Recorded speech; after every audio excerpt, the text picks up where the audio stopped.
할렐루야. 아멘. 우리 함께 고백하겠습니다. 하나님께서 하십니다. 하나님께서 하십니다. 한 번 더 고백하겠습니다. 기대가 됩니다. 기대가 됩니다. 2022년 그동안 우리는 또 이렇게 고백했습니다. 당신이 더 행복했으면 좋겠습니다. 성도님이 더 행복했으면 좋겠습니다. 사랑하는 성도 여러분이 어제보다 오늘이 또 오늘보다 내일이 더 행복한 여러분 되시기를 축원드립니다. 아멘. 우리는 계속 요나서를 살펴보고 있습니다. 오늘은 그 마지막 시간입니다. 하나님은 니느웨 백성들의 철저하고도 온전한 회개를 보시고 그리고 그들을 용서하셨습니다. 니느웨 백성들은 왕으로부터 백성에 이르기까지 심지어 짐승까지도 회개하고 굵은 베옷을 입고 하나님 앞에 구원을 구하였습니다. 그리고 그들은 그동안 그들이 행하여 왔던 그 모든 죄악과 강포로부터 떠났습니다. 사랑하는 성도 여러분, 하나님께서 우리에게 원하시는 것은 재앙이나 심판이 아닙니다. 하나님은 우리 한 사람이라도 더 구원하기를 원하시며 죄인이 회개하여 돌아오는 것을 기뻐하시는 하나님이십니다. 누가복음 15장 7절 우리 화면을 보고 함께 읽겠습니다. 내가 너희에게 이르노니 이와 같이 죄인 한 사람이 회개하면 하늘에서는 회개할 것이 없는 의인 99으로 말미암아 기뻐하는 것보다 더하리라. 아멘. 그리고 이런 사실을 요나 역시 알고 있었습니다. 오늘 본문 4장 2절 하반절에 주께서는 은혜로우시며 자비로우시며 노하기를 더디하시며 인애가 크시사 뜻을 돌이켜 재앙을 내리지 아니하시는 하나님이신 줄을 내가 알았음이니이다. 아멘. 그리고 요나 역시 이미 이러한 하나님의 자비로우신 인애를 경험하였습니다. 하나님의 말씀에 불순종하여 다시스로 도망쳤던 요나는 제비에 뽑혀 죽음의 바다에 던져지게 됩니다. 그가 하나님 말씀에 불순종했던 것을 본다면 요나는 죽어 마땅하였습니다. 하지만 하나님은 그 죽음의 바다에서 큰 물고기를 통하여 요나를 집어삼키게 하시고 그리고 사흘 만에 육지에 내려주셨습니다. 그런데 그런 은혜를 받은 요나가 배은망덕하게도 니느웨를 용서하시는 하나님의 결정에 불만을 토로하며 분노를 드러내고 있습니다. 4장 3절 여호와여 원하건대 이제 내 생명을 거두어 가소서 사는 것보다 죽는 것이 내게 나음이니이다 하니 이 말씀을 묵상하면서 마치 이 말씀이 자식이 부모 앞에서 내가 차라리 죽는 게 낫지 라고 말하는 것 같은 그런 하나님 아버지의 마음이 느껴졌습니다. 그런데 이처럼 이기적인 요나의 심성이 바로 우리에게도 있다는 것입니다. 내 생각이 다른 사람 생각보다 낫고 자신이 하는 일이 다른 사람이 하는 일보다 더 중요하고 자신이 받는 대우는 당연하고 다른 사람이 받는 대우는 편애라고 생각합니다.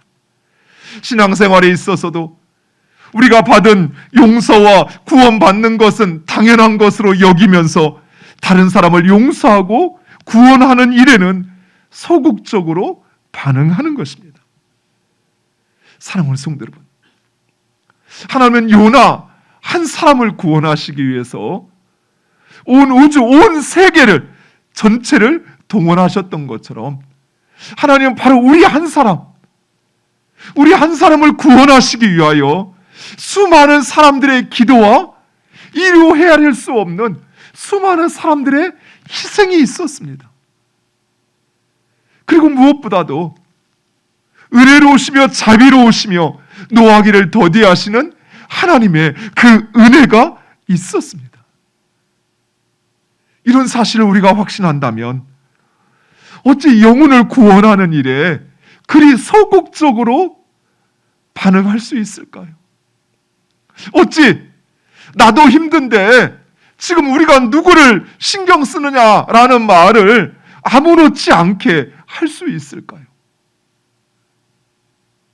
만약 예수님께서 그처럼 생각하셨다면, 하나님, 아니 저들이 무엇인데 지금 내가 인간의 형상을 입고 저들에게까지 내려가야 합니까? 만약 그랬다면 예수님의 12 제자 중에 한 사람이라도 만약 그들에게 주어진 그 은혜를 망각하고 예수님의 말씀에 순종하지 않았다면, 만약 이 땅에 오신 선교사님들 가운데 그리고 그들을 파송한 교회들이 그렇게 생각했다면, 우리는, 그리고 우리의 가족은, 우리의 자녀들은 여전히 암흑과 절망 속에서 살아가고 있을 것입니다. 지난 수요일 전상현 목사님 오셔서 우간다의 상황을 이야기해 주셨어요. 우리나라는 먹지 못해 죽는다는 이야기를 듣지 못합니다. 그러나 그 나라는 지금도 먹지 못해 죽어가는 생명들이 있어요. 사는 것이 힘들어서 스스로 목숨을 끊는 것이 아니라 자신에게는 스스로 목숨을 끊을 만한 그런 자유조차 없어 먹지 못해 그 삶을 마감하는 이들이 여전히 전 세계 속에는 수십만의, 수백만의 사람들이 그렇게 살아가고 있는 것입니다. 그런데 어찌 우리도 힘든데 남들 신경 쓸 수 있느냐라는 말을 아무렇지 않게 할 수 있을까요? 그리고 요나는 분노로 기도합니다. 요나는 하나님의 마음이나 하나님의 뜻은 안중에도 없고 오로지 자신의 생각과 그 자신의 감정을 토로하며 하나님을 원망하며 이렇게 기도합니다. 그런데 돌아보니 바로 이 요나의 기도가 다름 아닌 저의 기도였어요. 제 뜻을 하나님의 뜻이라 여기며 제 뜻대로, 제 바람대로 이루어지지 않는 현실을 불평했고 원망했습니다. 하나님의 말씀에 온전히 순종하지도 않으면서도 말씀대로 되어지지 않는다고 불평하고 원망했습니다. 나의 부족함을, 나의 죄악을 깨닫고 회개하기보다는 다른 사람을 탓하고 다른 사람을 원망했습니다. 정작 하나님 베푸시는 그 은혜와 복을 누릴 때에는 그것을 당연한 것으로 여기고 내가 잘해서 그래서 마땅히 누리는 것으로 생각하였다가도 어려움이 찾아오고 환난이 찾아오면 하나님을 원망하는 우리가 바로 요나입니다. 그런데 하나님은 그런 요나를 내치시거나 진노하지 않으시고 차근차근 설명하여 깨닫게 하십니다. 하나님은 구체적인 체험을 통해 하나님의 마음과 뜻을 알게 하십니다. 요나가 니네의 백성들에게 하나님의 경고를 선포한 후에 그 성읍을 나가 초막을 짓고 니네의 백성들이 어떻게 되어지는지 지켜봅니다. 이때 하나님께서 박넝쿨을 예비하시어 그늘을 만들자 요나는 그 박넝쿨로 인하여 심히 기뻐하게 됩니다. 중동의 날씨는 여러분 아시는 것처럼 한낮에는 아주 뜨거운 40도 이상의 햇빛이 내렸습니다. 더욱이 동쪽에서 바라오는 그 사막의 아주 건조한 바람은 우리의 몸까지도 마음까지도 메마르게 만들 정도로 그렇게 뜨겁고 건조한 바람이었던 것입니다. 그 햇빛과 동풍을 박넝쿨이 막아주었던 것입니다. 그런데 새벽녘에 벌레가 나서 그 박넝쿨을 모두 갉아먹고 말았습니다. 그러자 요나는 그 박넝쿨의 시듬으로 인하여 성을 내고 죽기를 구합니다. 그러자 하나님께서 요나를 책망하여 이렇게 말씀하십니다. 우리 4장 10절 말씀 함께 읽겠습니다. 여호와께서 내게 이르시되 내가 수고도 아니하였고 재배도 아니하였고 하룻밤에 났다가 하룻밤에 말라버린 이 방농쿨을 아꼈거든. 하물며 이 큰 성읍 니느웨에는 좌우를 분별하지 못하는 자가 12만여 명이요 가축도 많이 있나니 내가 어찌 아끼지 아니하겠느냐 하시니라. 아멘. 요나는 자기가 심지도 또 거두지도 아니한 박넝쿨을 그 하나를 아끼면서도 하나님께서 하나님의 형상으로 창조하신 바로 그 니느웨 백성들을 아끼시는 하나님의 마음을 이해하지 못했던 것입니다. 그런데 그런 요나가 오히려 하나님의 마음을 아주 잘 아는 것처럼 이야기합니다. 요나서 4장 2절에 여호와께 기도하여 이르되 여호와여 내가 고국에 있을 때 이러하겠다고 말씀하지 아니하였나이까. 또 마지막에 재앙을 내리지 아니하시는 하나님이신 줄을 내가 알았음이니이다. 요나는 마치 그 하나님의 심중을 꿰뚫어 보는 것처럼 이야기합니다. 그러나 정작 요나는 그 하나님도 하나님의 마음도 알지 못했습니다. 요나는 하나님이 노하기를 더디하시는 하나님이시라 하면서도 정작 노하지 아니하시는 하나님으로 인하여 성을 내고 있는 것입니다. 요나는 하나님께서 말씀하신 것을 행하지 않고 니느웨를 향한 마음을 바꾸셨다고 빈정거리듯 하나님을 멸시하고 있습니다.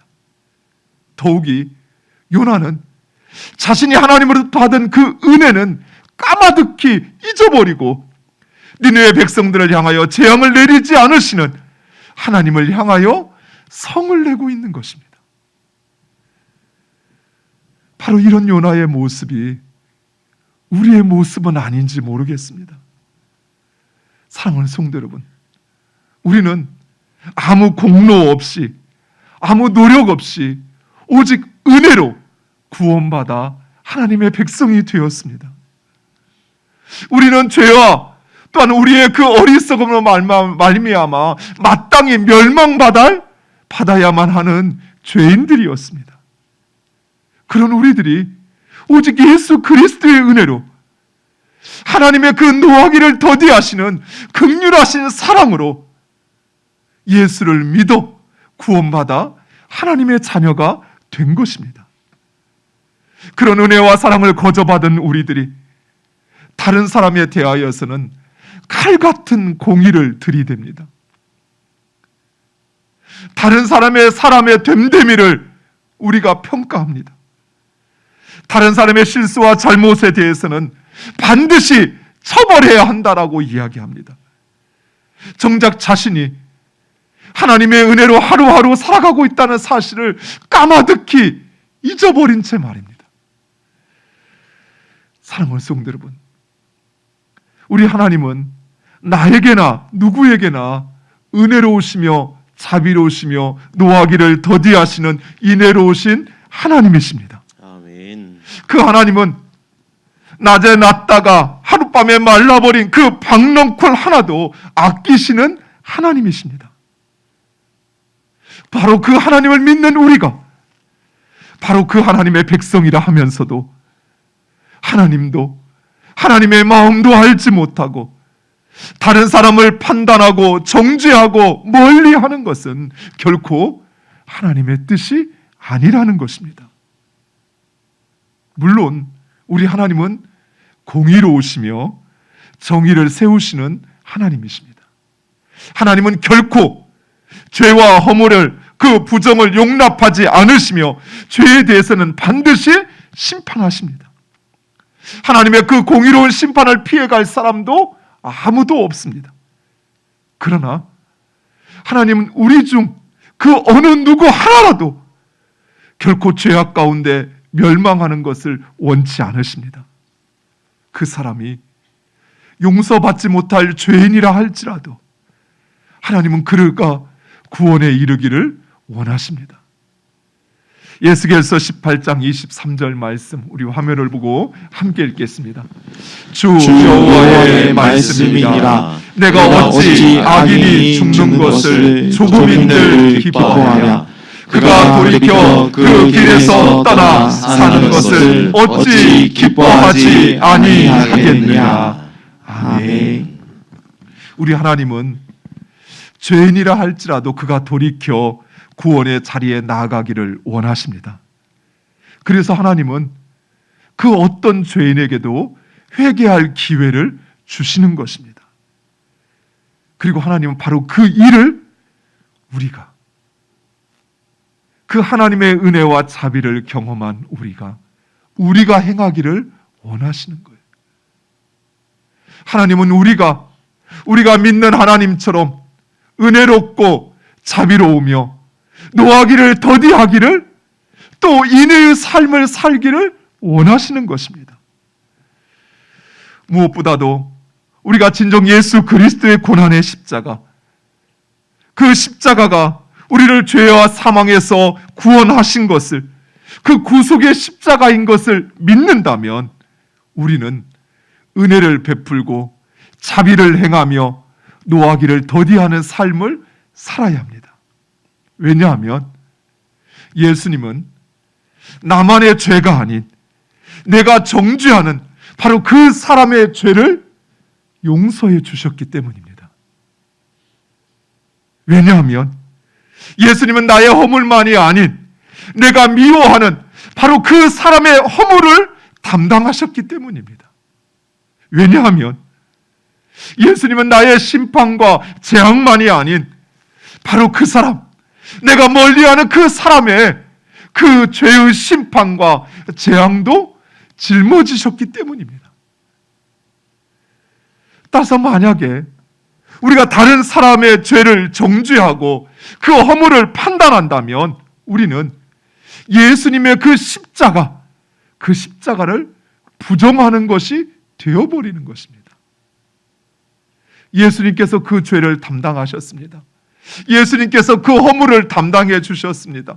예수님께서 그의 잘못과 그의 죄의 심판을 받으셨습니다. 그런데 내가 또 그의 죄를 책망하고 그의 허물을 나무란다면, 또 내가 그를 판단한다고, 또 내가 그를 심판한다면 그것은 곧 예수님의 그 구속 사역을 무효화시켜버리는 것이에요. 그리고 바로 그 예수님께서 가신 그 길, 그 십자가의 길, 그 길이 바로 우리가 가야 하는 길이라는 사실입니다. 사랑하는 성도 여러분, 은혜로우시며 자비로우시며 우리를 향하여 노하기를 더디하셨던 하나님께서 우리에게 이제 이렇게 말씀하십니다. 어찌 아끼지 아니하겠느냐. 하나님의 마음을 가지고 용서하시기 바랍니다. 아멘. 하나님의 마음을 가지고 사랑하시기 바랍니다. 아멘. 그리고 서로를 참고 인내하시기 바랍니다. 아멘. 그것이 바로 우리를 향한 하나님의 뜻입니다. 구원받은 주의 백성된 우리가 살아가야 할 삶의 방식입니다. 기도하겠습니다.